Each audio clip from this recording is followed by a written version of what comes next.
You're about to run a vulnerability scan. Are your parameters set right? Will the scan be successful? Stick around to find out.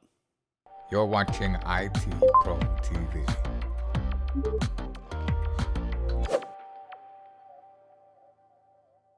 Thank you for tuning in to another great episode of CySa Plus, and we're talking about vulnerability scanning, parameters, and criteria. Dan, where are we getting started with this? Yeah, we're going to get started with, I think, some of the risks that are associated with getting into performing something like a vulnerability scan, which seems to me to be a bit ironic, honestly, because we're talking about looking for vulnerabilities and the risks associated with looking for vulnerabilities. That seems strange to me, but nonetheless, that is something we have to prepare for because there are risks for running something like a vulnerability scanner. What are those risks, you may be asking? Wes, I could see it written all over your face. He was standing there just pensive, looking at me going, God. Wow, you got a mind reader. What are the winning lottery numbers? Good. I'll keep this after the show. I'll let you know. But those risks would be like the fact that we are going to be actively sending data against mostly if you're doing a production scan against a production server, against a production machine, an entity that it could possibly cause, and this is usually the biggest risk that we're worried about, depending on the scans that you're running, is that it would cause that server to not work. It would crash a service and it would need to be rebooted, that kind of thing. Because as hopefully you know at this point, Wes, you've worked with some of this stuff. I've worked with some of this stuff. Maybe you out there have worked with some of this stuff. When a production server goes down, people get mad. And I can honestly tell you from experience, because I've downed a production server once or twice in my day. I didn't do it more than that because that's a good way to not keep a job.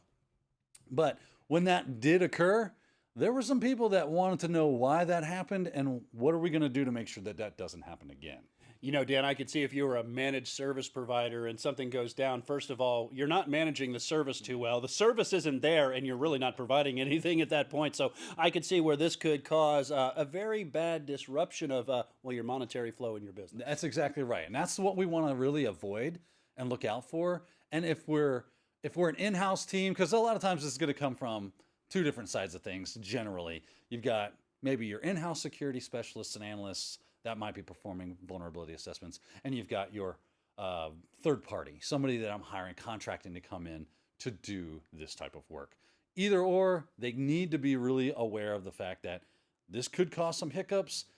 People that are signing off on having this occur, that someone's going to perform a vulnerability assessment and scan, that this is a possibility that it could occur. And we're going to take every step possible to make sure that that is at a minimum, right? Hopefully that minimum is 0. That would be great, but you never know. And it needs to be thought about and risk assessed whether or not we could even withstand that kind of blow. If my servers went down for 15 minutes, is that okay? If my servers went down for an hour, is that okay? What's the probability of that happening? So you got to do your proper risk assessment before you actually engage in scanning. So it's an important part of the scanning puzzle.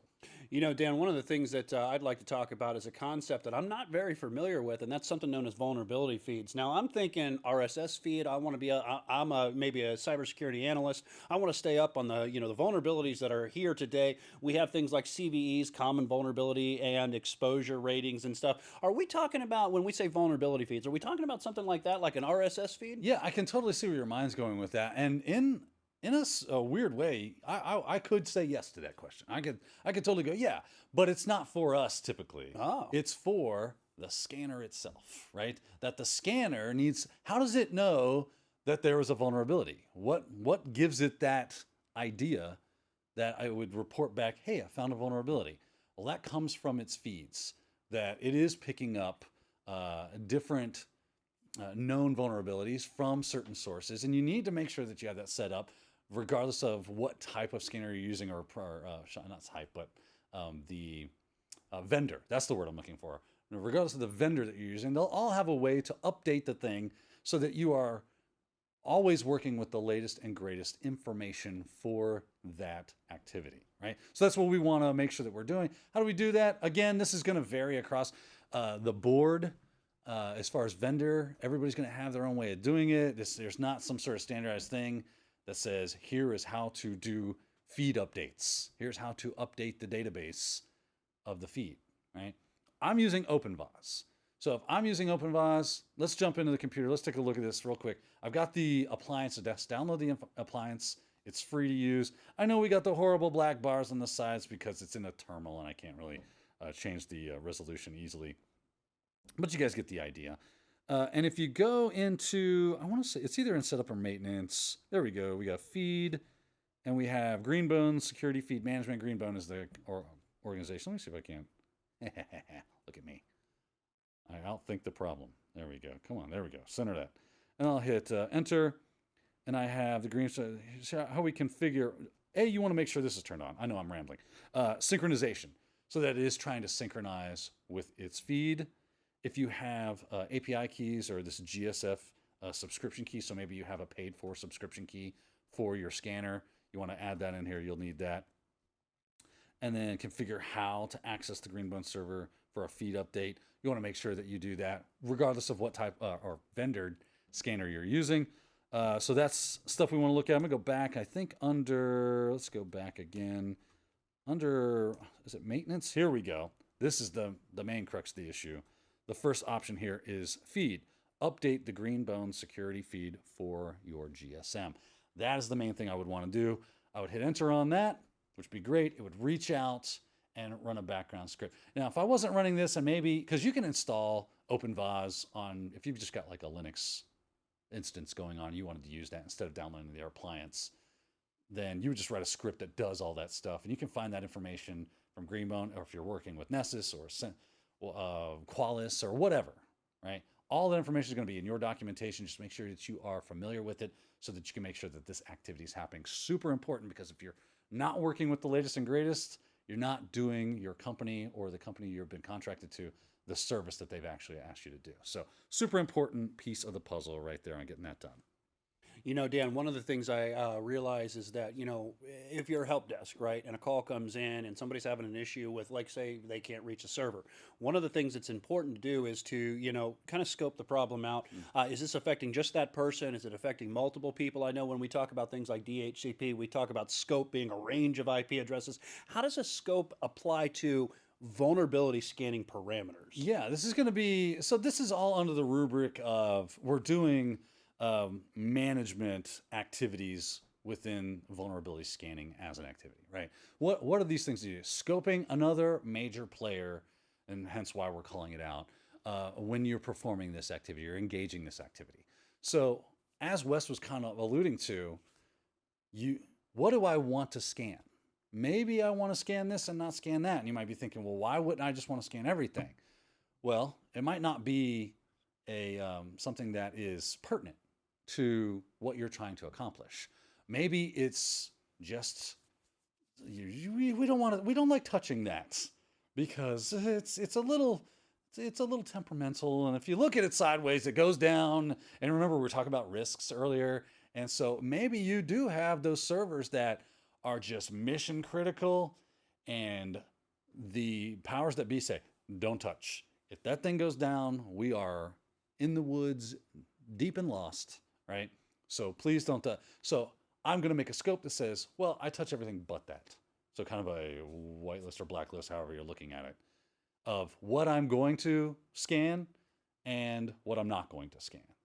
That way, we all know what's supposed to be happening and how it's supposed to be happening. Scope might also include the services that are a part of that specific device itself, right? So maybe I have a list of IPs of devices I want to scan, but I'm only going to scan X or Y or Z services. I'm not going to do a full operating system scan, web application, this, that, and the other. I'm just going to focus in on a certain thing. And these things will be dictated by policies and regulations and things like that. We'll get to talk about that in just a minute, but ultimately that's what we mean when we're saying the scope. What are we scanning? What are we not scanning? And why is that? Kind of give that information out. All right, so now we've determined what we're going to scan. Yes. Right? Now it's important to determine how we're going to scan. And I know one of the things that we have to keep in mind is what kind of information do we expect to get back. So tell me a little bit about scanning types. How are we going to scan, let's say, whatever the endpoint might be? Yeah, I struggled with how I was going to label this, so I went with scan types, understanding that could be applied to many different things, but they definitely apply to these a few things that I'm going to point out right here. And let's start off with a credentialed versus non-credentialed scan. That is a scan type. Is this a credentialed scan or is it a non-credentialed scan? And what that really means is if, let's say we have a web application and IT Pro TV, that's a prime example, right? We have a web application. You get to log in and see content. Yay, it's a great thing for everybody. But if I was doing a vulnerability assessment against IT Pro TV, if I had been hired to do so, I would say, well, do you want me to just scan IT Pro TV what I can see, or do you want to see what kind of vulnerabilities lie behind the authentication wall? If that is the case, then I will need an authentication mechanism. I will need some sort of credentials. So IT Pro TV would have to set me up with a username and a password, and then I would insert that information into the scanner itself. Let me show you what I mean. Let's log into the Greenbone scanner here. Let me get logged in. If I hopefully I typed that correctly, but it didn't. I knew I did. I felt it in my bones. I got to change that password to make it a little more easy to type. There we go. And over here under configuration, you'll see I've got this thing targets. Let me, bing, right there. Configuration. I've got targets. This would be like where we scope this out. I could actually create a list of IPs, services, whatever I like. Port list. So I mean that would fall under services, I would guess. And of course, this is going to be different between scanners. So don't think this is the way to do it. I'm just using Greenbone because it's free. You can go download that and grab OpenVAS and work with it and follow the bouncing ball with me if you felt like it. So it's a great resource for us to have for you and make you aware of it. That's the word I'm looking for. But here we go. Credentials. I am now able to give it a set of credentials. So I'll click on that. And you'll notice I've already got some creds built in here because I did a scan of a device. That's cool. But if I wanted to add some, I come right over here, top left-hand corner, and you can see that this allows me to input credentials right there. So here, man, that's a big box. Why did it take up so much of the screen? There we go. I can give it a name. So if I was doing IT Pro TV, creds, something descriptive, even put a comment in there if I need more description to it. And then the type of credentials, I've got username and password, username SSH key, a client certificate, maybe SNMP, SMIME cert, PGP encryption key, or just a password. Maybe it's just a password it takes. Doesn't actually need a username. But I can label that, so I'll just go with like username and password, allow insecure use, yes or no, auto generate, yes or no, and then you click save. Click save. It requires oh yeah, that does probably help. We'll do a username of just admin, whatever. Save. So there we go. Now we have IT Pro TV creds. I can feed that to the scanner as we do a credentialed scan. If that's what the client wants, if that's what they think is going to be most beneficial. If they don't, you can say, okay, I don't need creds because I'm just going to jump up to the auth wall and see what vulnerabilities I can find from there. Okay. You know, Dan, I've got a little bit of a thought process here when it comes to these scanning parameters. Tell me how it would affect, if I'm on the outside of my local area network, maybe versus inside my local area network. Would that kind of adjust what we may or may not see in the vulnerability scan? It definitely would. Like, it's just from wherever you're scanning from is definitely going to play a part in what you end up seeing in the final report. So it will play a piece of that. One of the things going into that is that might be something that is specified. Kind of what I've been alluding to about the credentials. Why would we need credentials? Well, we need them because I want you to go further into it. Now, that is a very shallow type of internal scan. A true internal versus external scan would be that I actually get to come into your network. I am going to plug in my appliance behind your router, and I will be a part of your network and perform a scan that way. And you need to suss that out during the management portion of this where you're going, well, what do you want from us? Good client, we'd love to give you exactly what you're looking for. And we'll try to guide you that way. But you need to be aware that an internal scan is going to give you more or different results than an external scan would be. Because an external scan is going to show you, if I was a true threat actor coming from the outside, I'm not internal to your company, I'm not an inside threat, this is what you would see. So you start to see the pros and cons, the benefits to each being like, because I used to think, an internal or an external scan, Well, good, or an internal scan, what's the purpose? I mean, you've already got all that trust, because insider threats are a real problem. So you have to, if you want a full picture of what the threat landscape is, the attack surface to your organization is, you want to do both external and internal scanning types. So just be aware of those. You know, Dan, in this episode, we've already talked about a lot, things like vulnerability feeds, right scoping. What are the scan types? Are there any other things that we have to keep in the back of our mind when we're, kind of assessing what the parameters are and the criteria are for the scanning? Yeah, definitely. There are some special considerations that we need to take that, if we don't think about them, could definitely make things weird for us, right? We might have some questions that need to be answered if we don't get in front of it at this time where we're letting all the people with buy-in know about what's going on. Types of data. It's an interesting thing. You don't want to, what type of data might be compromised, what type of data might be influenced. Just be aware of that. Technical constraints. We don't have the technology that would allow for X, Y, or Z. Could very well be the case, right? So be aware of any technical constraints. Find out about that stuff as you scope out the actual engagement. Workflow. This is a good one. What is a good time for us to do this? Because a lot of times production hours are not the best time because it would create too much of a strain. Now, it would be a really good stress test. You could sell it that way, and I highly recommend doing stress tests, even though not everybody has the risk appetite for that. It's fine, I get it, but it can be super beneficial for you, so I always recommend it. But you're going to find out when is a good time and when's not a good time. That's what they mean by workflow. And then that bleeds into sensitivity levels. How hard and fast do you want us to go at that? Let's jump back into Greenbone real quick. OpenVAS, should I say, and you have like scan configs right over here.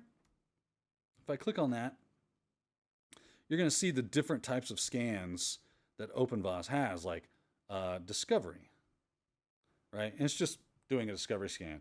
Got an empty one as a template, full and fast, full, fast, and ultimate, full and very deep, right? Full and very deep ultimates. So you're starting to see more sensitivity, right? Do you just want me to try to figure out some of the low-hanging fruit for you and hand that off to you? Or do you really want me to go at this thing with as much vim and vigor as possible? So that's sensitivity levels. Regulatory requirements is going to be another thing we got to look out for. Maybe your regulations are that you must do it like this, and you can't do it like that. Or this is what we're looking for specifically. And if you're just looking to check off a compliance box, you can run those types of scans. Therefore, it's not as intensive, or maybe it's more intensive. Who knows? But you got to be aware of your regulatory compliance.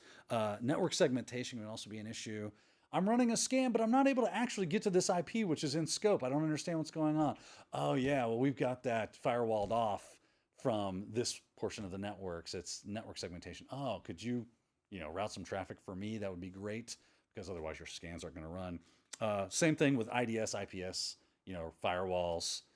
Not just like, oh, we've got a VLAN, but there's a firewall blocking you from going from this part of the network to that part of the network. So we have to make an exception. IDS and IPS. My IPS is actively stopping your web application scans. Yay, oh, that's a problem. I guess we should probably make an exception for you there. So you need to understand that these things could cause issues with your scanning. Try to get in front of that before you actually engage in the activity. So just a couple of considerations I wanted to make sure you guys were aware of before you get down the road. But Wes, there we go. There's the administrative portion of setting up scanning and doing scanning, what you're going to do and how you're going to do it, and things you need to be prepared for. All right, ladies and gentlemen, you remember, you want those scans to be successful. So some of the parameters and criteria that we've talked about, like vulnerability feeds, the scope of the situation, what scanning type, and some of the other things that we need to considerate. That's right. We'll make our own contributions to the Merriam-Webster's English Dictionary. Ladies and gentlemen, we got a lot more to come in this series, so we hope to see you in some of the upcoming episodes of CySa Plus. Thank you for watching IT Pro TV.